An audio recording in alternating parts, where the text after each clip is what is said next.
Good evening, everybody. We are back with Everyone's an Educator. We are on session 3. We are back here in Denny's, down here in Webster. So we would love to have you down here. We just finished a delicious meal. We'd love to treat you to some food as well.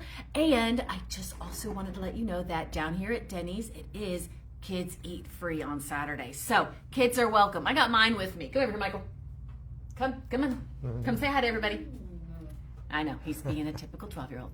So, say hi, right there in the camera. Probably can't see him. Hello. So, bring your kids. They are welcome, all ages. I have 5 of my own. If you know me and you've seen other talks, I have 5 children, so they don't bother me. Bring them, let's feed them, let's talk about them, let's raise them together. It takes a village, and I am part of that village and would love to be part of your village. Light? Oh, can you see me now? Okay, so, you can go sit down now. Love you. All right, so your family is welcome here. I want to support you and your family. So if you need to bring them, definitely bring them. If you want to make it a date night with your spouse, would love to support that as well. Light bites, socialization before and after, and good information in the middle. So today we are talking about activities. So tonight's talk is Beyond Practice Makes Perfect. We all know the adage, keep doing the same tasks over and over and over again, and you'll get better. You'll get perfect at whatever skill you're practicing. That's not quite true. We do want to practice similar skills, but in a variety of ways. So what we're going to talk about today is going beyond that repetitive, practicing the same game, the same activity, the same routine, and figuring out how to do more than just that. So what we're talking about today is all about the activities. We're talking about 3 areas. You'll hear me mention that again in a moment. We're going to talk about home-based play activities, so playing with your kids. Home-based chores. If you've heard from me before, I'm a huge proponent of chores. There is a whole talk that we are dedicating just to chores. So we are going to talk about it very, very briefly today and how chores support cognitive development. And then we'll talk about academic activities. What can you expect from school that is age and developmentally appropriate? So that is today's talk, the activities that make our children's brains grow. All right, so my name is Monique Carlisle. I'm the founder of MC Squared Potential. I have 5 children of my own, 3 adult children and 2 still in school. I homeschooled them for a little while and then was a public educator and worked with all sorts of special needs, trauma kids, and of course your beautiful regular kids as well. So I have definitely got the range of experiences. MC Squared is founded with the concept of supporting everyone. We are inspiring and energizing the educational potential of parents, of teachers, of kids, of students. So wherever you find yourself in that world, we would love to support you. So today's talk is targeted specifically for parents. So we're talking to you guys about how to help your kids grow up healthy. And a copy is available? Yes, we can send you a copy. I'm actually going to start uploading these to YouTube as well. So search my channel, MC2 Potential. You'll see my face, you'll see the name, and we'll have these videos up there for you to access free. Keep looking as much as you need. You can send your email to me and I'll send you a copy of the PowerPoint. My email is mc2potential@gmail.com. And just let me know that you saw the Everyone's an Educator series, the one about activities, and I will send it to you. All right, so why do we need to discuss this? Different ages of kids need different activities. So if you've raised your kids from infancy through any age, you will notice that what they gravitate towards, what they play with, changes over time. What they're interested in changes over time, and that's intentional. It's because their brains are changing. When we encourage age-appropriate, developmentally appropriate activities, we are actually fostering cognitive development. When we're letting them do different things according to their age and development, their brains are growing. So it's very important that we're constantly exposing them to just what they need at that level and then the next level, to see are they ready for that, but not pushing that higher level if they're not ready.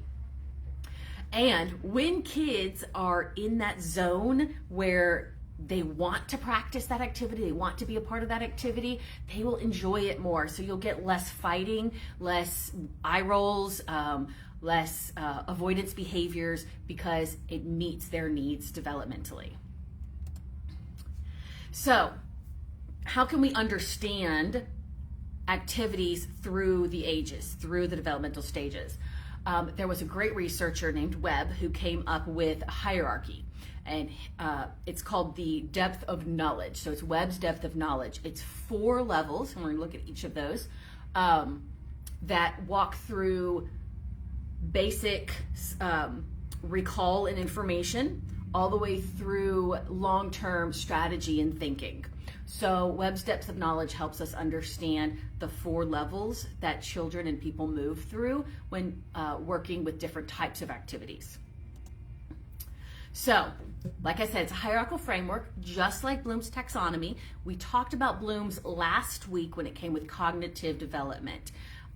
It's really important to understand that Bloom's and Webb's work together, but they're not the same. They do work hand in hand. They sound very similar, but Webb's focuses on the activities you're doing to express what's happening in the brain. Okay, so this is specifically activities. And children are going to progress through these levels as they mature.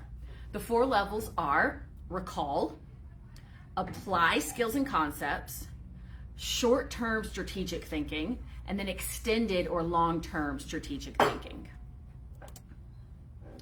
We're going to look, as I mentioned in the beginning, 3 areas of life: home-based play, home-based chores, and academically based activities, the kind of things you would see from the preschool or the daycare all the way through the elementary, middle, and high school levels. And there are 4 age groups that we're going to look at. 4 activity levels, 4 age groups. Now, our age groups do stop at 18. However, of course, we're going to continue with the higher level activities well into adulthood. So for our talks, we're just cutting it off at 18, but it really does go on forever. Also, these are just typical ages. Every child will develop differently. Some will develop faster and may hit the next level of activity, be ready for that earlier. Some will take a little longer. So know your child and just expose them and give them the option, but we don't need to push them to that next level. Of course, if they're not hitting a level, within an appropriate time, see your pediatrician, make sure there's nothing else going on, but these are just kind of benchmarks. Every child is going to be unique. All right, so let's talk about play. So we're going to start with the preschool years. This is approximately age 2 to 5. Now, if you think about it, yes, you're going to play games with them before, but they're not recalling information before. You're playing things like peekaboo. You're building that trust and security. You're building that safety. A lot of things that happen between 0 and 2 that do not really fit into Webb's DOK, their depth of knowledge. They're not recalling anything because they don't have a vocabulary, or at least not a wide range of 1 between 0 and 2. But between 2 and 5, we start seeing them express their cognitive understanding, and the level they're expressing is recall. So this is all about vocabulary. So home-based play activities are talk about shapes, talk about colors, talk about letters, talk about objects. You can count with them. You want to count to them. They won't be able to count back until closer to the 5 years, 4 or 5 years. You'll notice they'll skip numbers and things like that, and that's developmentally appropriate. So you're just doing a lot of vocabulary type play, the shape sorters and things like that, and you're talking to them about triangles and circles and things like that. So recall is all about vocabulary. When we go to the next stage, it is early elementary. So this is 6 to 8. Again, this is just a general range. Here they are taking all of that information from recall and they're applying it. So they're going to start practicing with it. What this might look like for you at home is basic math. This is where you're going to say, how many carrots are on your plate? Or can you count out, 3 forks for dinner? And you're going to start asking them to do things and applying the numbers that they've learned. Can you go get the square pillow? Or we're gonna draw a circle here, whatever. They're gonna start applying that through activities. Reading and discussing stories. It is really, really important that we're talking to our kids and reading with them. Read a story together and then ask them, what is the character doing? Why do you think she did that? How do you think she feels? I would be scared. Do some think alouds, and we can talk a lot more about having a really good conversations when it comes to reading. But you can just have a simple book, and at the earlier ages, you do want to be reading and pointing out and saying, where do you see the bunny rabbit? Where do you see the moon? Where do you see the trees? There's a lot of books written for children before the age of 6 that have those parts kind of built into it, and you just want to take advantage of the simple graphics on those picture books and have those conversations, point to the dog, point to the door, those kinds of things to build that vocabulary and help them recall the names of objects. Also at this early elementary stage, you're doing puzzles and problem solving. So all this is still pretty simple and basic. I brought a couple of games in the back that we're gonna talk about at the very end. And so you can kind of see what this looks like in practical application at home. We're going to move to the next set of ages, and this is your late elementary. So this is about 9 to 11, and they're doing strategic thinking.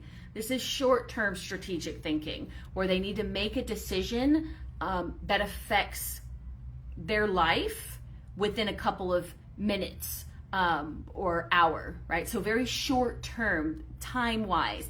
They're not making a decision that's going to affect things in 3 hours. They're making very short-term decisions.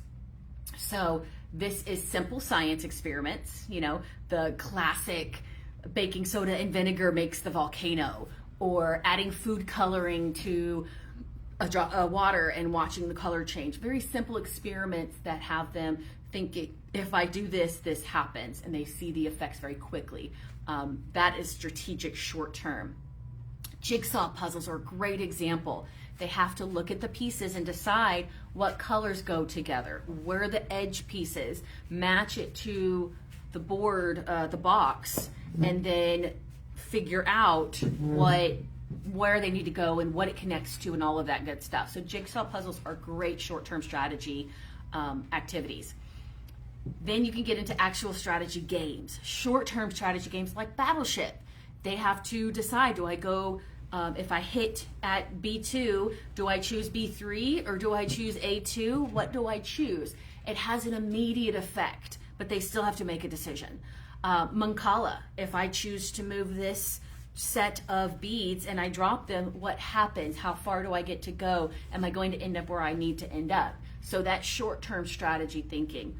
Card games, Rummy, and I can think of a lot of, let's see, what kind of games? Go Fish, Speed, those kinds of things.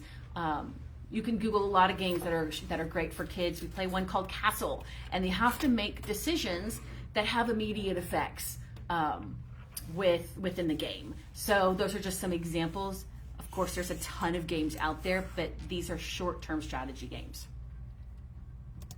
All right, so let's go to adolescence. So this is going to extended thinking. This is where their decisions have long-term effects. So what they choose now is going to affect them in 2 or 3 hours or 2 or 3 weeks or 2 or 3 months. The older they get, the more long-term their decisions become. So at 12 years old, they might be learning how to play chess. And the moves they make are going to affect the end of the game in 3 or 4 or 6 moves. As a 14, 15, 16-year-old, they're making decisions in high school. If I join this after-school club, I can't join that one. What's it going to look like on my college resume? Am I going to have time for it? Is this the career path I want to pursue? Is this the college I want to apply to? Those are very important decisions that require extended thinking. They have to think, how will this decision affect me in 6 months, 6 years? They have to look at that. So research projects. I had a wonderful experience last night with my daughter. She was doing some, I think it's technically geography. She was looking at the population density of Japan versus America, and it had all these calculations. She did not understand why the numbers were different. I'm not going to get into all the details, but instead of just telling her why they were different, I coached her and guided her into researching the parts to answer her own question. I was teaching her how to do the extended thinking, and once the parts were together, I then pointed out and said, what does this mean? What does that mean? What does that tell you about this and that? And she came up with the answer on her own. I just guided the process.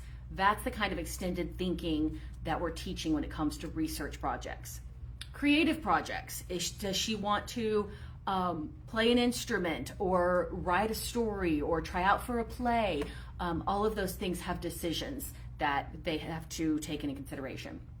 And then we talked about the games. All right, so let's move on to chores. So children as young as 2 can have a chore at home. If they can walk on their own unassisted, they can carry a non-breakable item to the table. Maybe you switch to plastic cups for a couple of years. That way they can set the table. Or maybe use paper plates once a week so they can set the table. If they can walk unassisted, you can give them a pair of socks that are all folded up and tell them it goes in the basket. They can walk it over and put it in the right drawer or basket or pile. They can sort by color, things like that. There's a lot of things that children as young as 2 can do with you. Now you have to have a little patience because they are 2 and 3, and they might just have a lot of fun rolling around in the clean, warm, delicious smelling laundry. So maybe give them a bath first and then fold laundry. So it can be a lot of fun, and you can involve them in chores. So some other ideas: putting away toys, setting the table, dressing themselves, learning that socks go on first and then shoes. The hats go on this way, jackets go on this way, learning to button. All that's recall. They're recalling steps, processes, and vocabulary so that they can put their toys in the right place, put their clothes on the right parts of their body, and things like that. So, chores. Going to the next age level, we have early elementary. So this is 6 to 8. This is where they're doing application of concepts and skills. They're doing application of that information that they've been practicing very simply. So making the bed, not just, or sorting the laundry. Maybe they have to sort, this is their brothers, this is their sisters, this is moms, this is dads. These are, the blue towels go in the upstairs bathroom, the yellow towels go in the downstairs bathroom. Those types of things. One thing I had my kids do when they were this age was put away the toilet paper. We would go and we would get a big mega pack because we had a couple of bathrooms. I think we had 3 bathrooms in the house. And I would be downstairs and say, okay, you need to put the same number in every bathroom, or 4 this one or 7 this one. I would tell them, and then they would have to open it and take care of the trash and put the toilet paper away. You can do that for everything. So just they seem simple chores. And basic cooking. I want to show you what I did for my kids at the next level. At this level, you're having them stir the macaroni. So basic cooking. Maybe they're measuring the rice and they're dumping it in. We're talking about basic cooking. They're not doing the cooking themselves. You are supervising this. So we're not leaving kids in the kitchen with dangerous heat and knives and things like that. But they can make cereal by themselves. They can make a peanut butter and jelly by themselves. Maybe they can take an apple and get a scoop of peanut butter and have apples and peanut butter by themselves. So that's the kind of cooking, I use that term loosely here, that this age is able to do. And again, it's that applying of skills. At this level, I do want to show you what I did. I'll have my wonderful assistant. It's the index cards that are back on the table. So at this level, they're doing more strategic thinking. They're doing meal planning. Let's look in the pantry and see what we have. What do you want to make for dinner tonight? Cleaning, organizing their rooms. So you could expect them to clean up their own room and make sure the dirty clothes go in the proper spot. And then gardening, just getting outside and where should we plant and what needs water and what needs pruning, which tool should we use, is this a big job or a little job? How much time is this going to take? These are all little decisions that do have an immediate impact. That's what strategic thinking is all about. So this is what I made for my kids. I'm going to show this to you. When they were about this age and they were learning how to cook, I took some really simple recipes and I made, let's see. Okay, so I'm gonna hold this one up. And it just has, I hope you can see that, grilled cheese with tomato soup. It literally tells them, gather these ingredients and then gives them very simple steps. So they were able to say, I'm hungry. And I say, okay, I'll go get a card. And then I would help them learn it. And then they would do it. So I even have one this was a favorite recipe, the potato soup that we loved. And this was a knife recipe. They did have to cut. So this was only for the older ones that were responsible for the knives. But it says, gather these ingredients, chop them up, put them in here, add this much water. So it was step by step, very simple.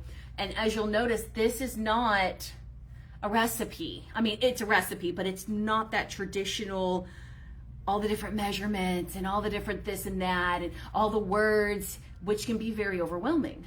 This is very simple. And I didn't put complicated recipes in these cards, but I literally made, these are all recipes that were super simple for them to come home and they could make dinner. And I was in the next room, so if they got stuck, they could get some help. But this is the kind of simple cooking that this age is able to do if you teach them how to do it. All right, and then of course you got the adolescence, which means they can do everything before, and then they get to add some. So this is the long-term extended thinking. This is budgeting and shopping. So this is where you're gonna sit down and you're say, okay, we need to figure out what we're eating next week. Well, I want tacos. Okay, tacos is quick, so we're gonna do it on this night when we have band practice. Oh, well, I want chicken fried steak and mashed potatoes and corn. Okay, that's a big meal. Let's do that Saturday or Sunday. So now you're having this conversation and they're making decisions that are going to affect them in a week or maybe in 2 weeks.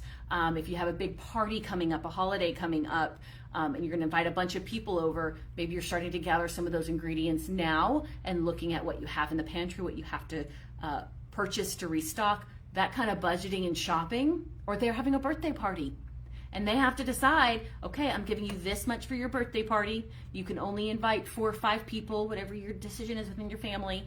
And then they have to decide, what do I want to do with that? What's the best use of those funds to have a great time for my birthday with my chosen friends? All of that has long-term effects.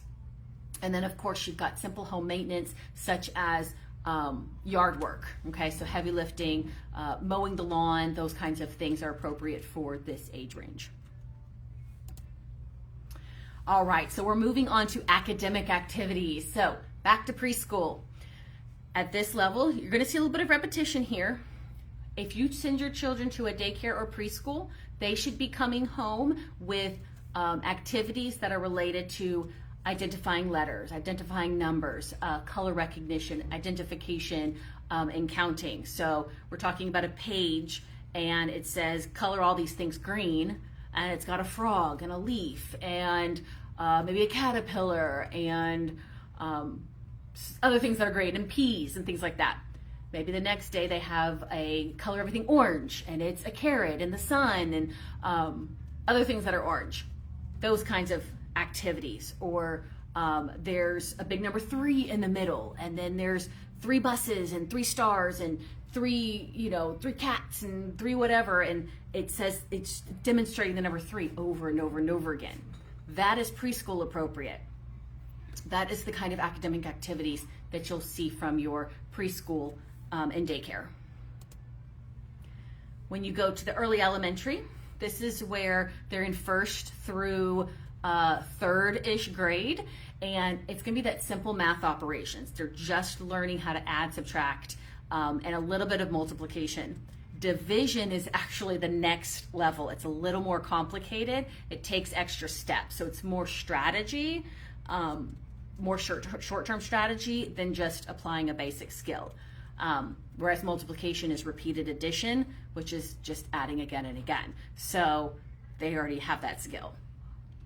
Reading comprehension. So motivation, why is the character doing this? Why did the author write this? What's the theme here? So they're learning to really dive into literature. So that's why it's important that we're reading with our kids, so they're already familiar with the concept that we read for information.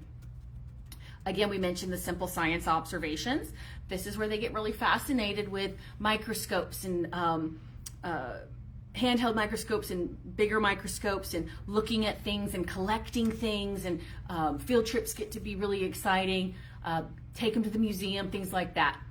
And then talking about that. That is so, so important that we ask our kids, what did you see? What did you think? What do you think would happen next? Where else can we find more information? And having those conversations. So that's all kind of this level. The late elementary is answering those questions and then taking it a step further and beginning simple research. And are green lizards only in Houston? Are they also in Austin? So we're going to do very simple research for that. Why does this animal live here and not in another habitat? Very simple things like that. Of course, problem solving. This is where division comes into play, and some of those longer term geometry and a lot of those pieces start coming together for problem solving. And then of course, writing. So writing is big. We'll make sure our kids can write, and then reading critically. So we kind of mentioned that. It just keeps getting more intense and deeper and more complex, with more complex information as they're reading chapter books and persuasive texts and things like that. They have to learn to read it with a critical eye.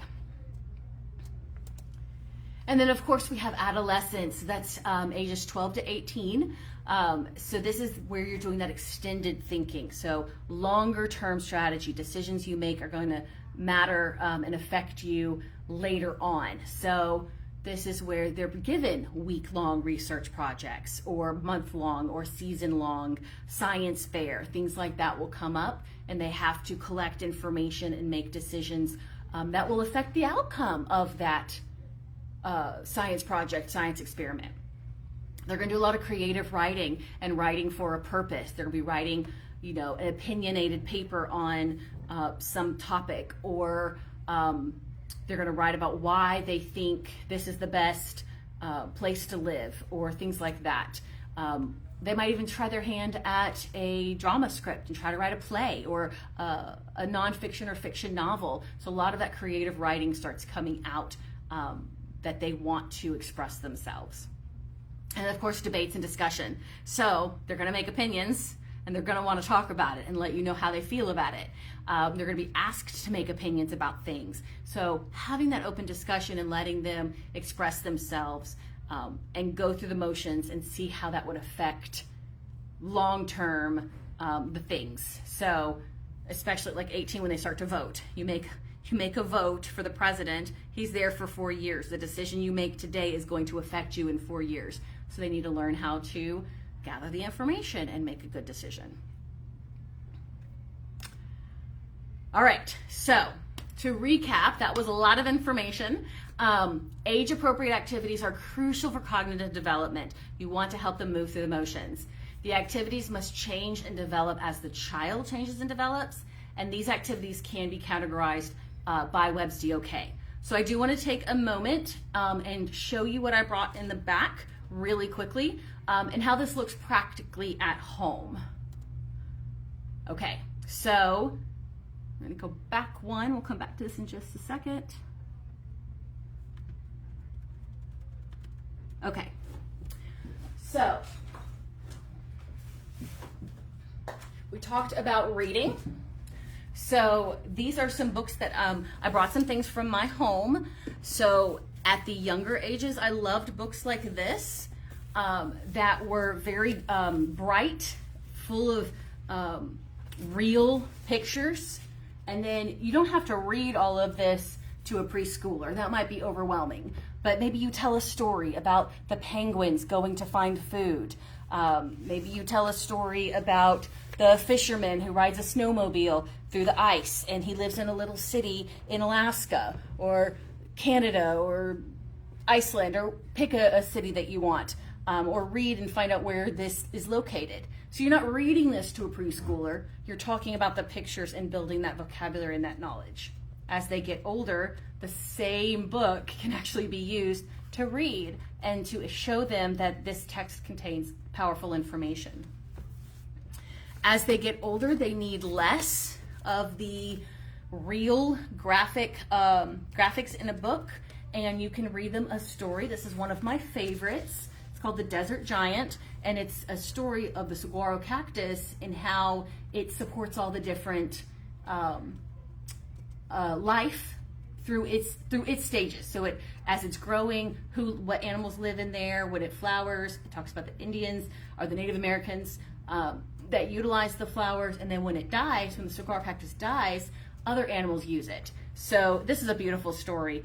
It's got gorgeous photos, and you can talk about the flowers, you can find its name and identify that, and then actually read this and give them that sequence of the life cycle of the saguaro cactus. So this is a lot more words. This would be for your older kids to read together and really talk about how different people live and things like that.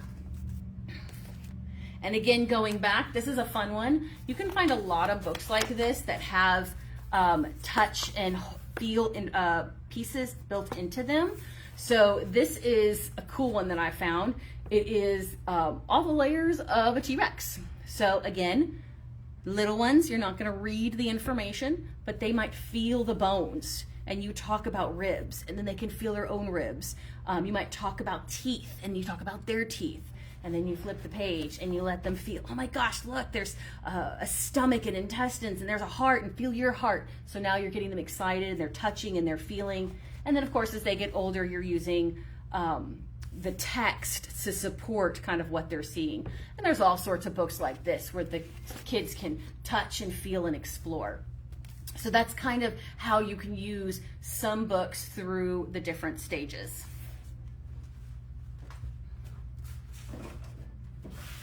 All right, puzzles are one of my favorites. So I'm going to talk about the different levels of puzzles. So this is one. You'll notice that it's only 25 pieces. And if I pull out a piece, you'll see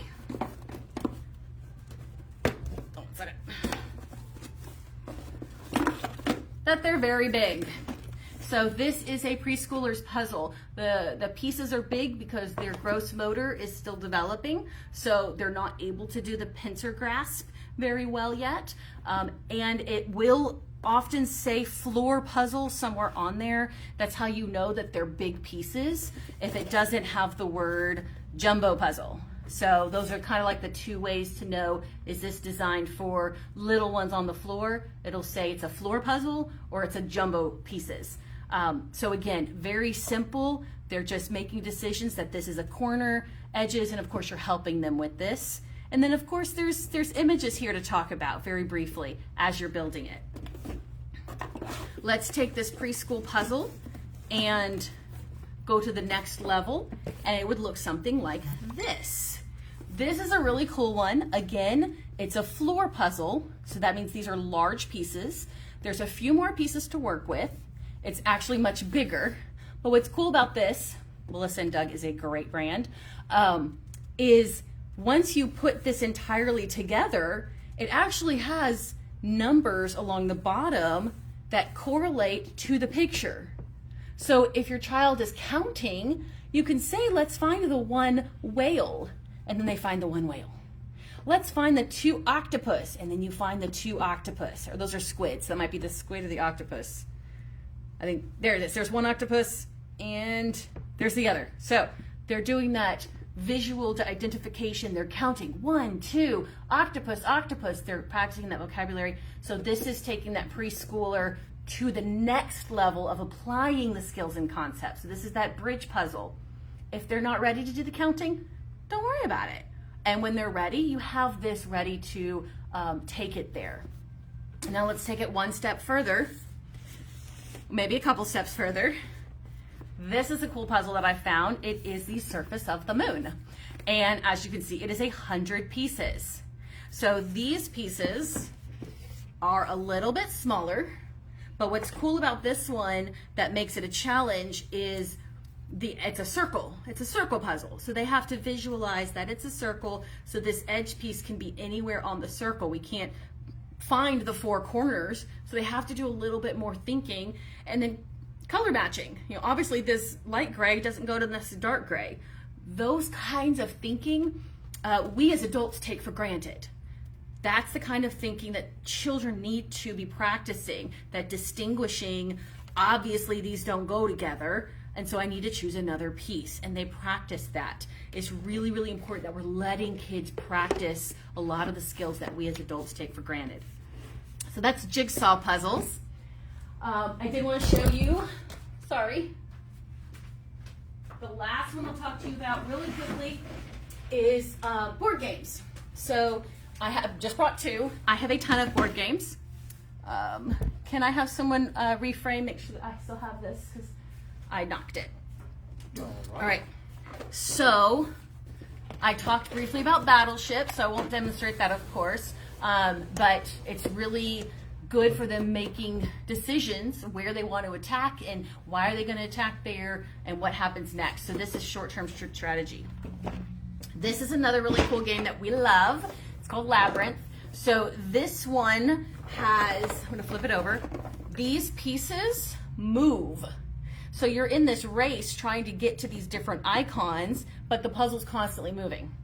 So that means every time your turn comes around again, you have to rethink your path. So this is a much more complicated strategy game in trying to collect what you're supposed to collect before the next person does, right? It's a race to get the most. So because it's constantly changing. Now here's what I want to point out. This, let me find out where it says that the appropriate age is 7 to 99. So they're saying that this game is appropriate for a 7-year-old. Yeah, a 7-year-old could probably play it. For this one, it says age 7 and older. Both of these games have the exact same age suggestion, but they are not the same challenge level. This is easier. So you have to know your kid to decide what is best for them and where their cognitive level is so that they can enjoy the game and not get frustrated. I could go on and on, but I won't. So how can we support our kids? Just some very general strategies at all the different levels. Have patience. They're learning how to go through these activities. At the same time, you're learning how to support them through these activities. So be patient with yourself, be patient with them. Offer lots of encouragement. If they lose the game, that's all right, we'll try again next time. If they get frustrated, that's all right, we'll try again tomorrow. No need to push them or really get upset with them. Just give them that encouragement. Like with puzzles, make sure that you're encouraging. It doesn't look like it goes there. I see the green here, and I see that this one's brown. Since they don't match, I think they go to different spaces. And then help them work with the puzzle. Providing that supportive environment, and then communicating and doing the active listening. They will let you know through verbal communication and nonverbal communication. Their body language will tell you what's going on. If they're sitting back with their arms crossed looking at a game, they're angry, they're frustrated. We don't need to push that game even further. If they're doing avoidance behaviors like going to the bathroom and getting a drink and cleaning up their room and things like that, when you're trying to play a game, well, obviously they don't want to play that game. So have another conversation about what would be more appropriate for them at that point. So communication, active listening. All right, so I wish you were here. I would love to hear your stories about how you apply a lot of these ideas in your home already. So definitely join us next week. We will be happy to have you and meet your kids if you choose to bring them. Next week, we are going to be talking about making field trips memorable. So there is so much to do here in Houston. So many museums that are free on Thursdays. But in addition to that, you've got parks and you've got free museums that are free all the time, and cultural centers and things like that. So I will have a list for you of different places you can bring your kids and how to make those trips more than just a photo op. Yes, beautiful places to take pictures and make great memories, but you can actually take it a step further and make them educational, learning, not frustrating, not overwhelming, but great opportunities to ignite their passion about something new. So I do hope to see you here at the Denny's next Saturday. We are again here in Webster, 7 o'clock. Hope to feed you and meet you and talk about field trips together. Appreciate you guys. Thanks, bye now. All right.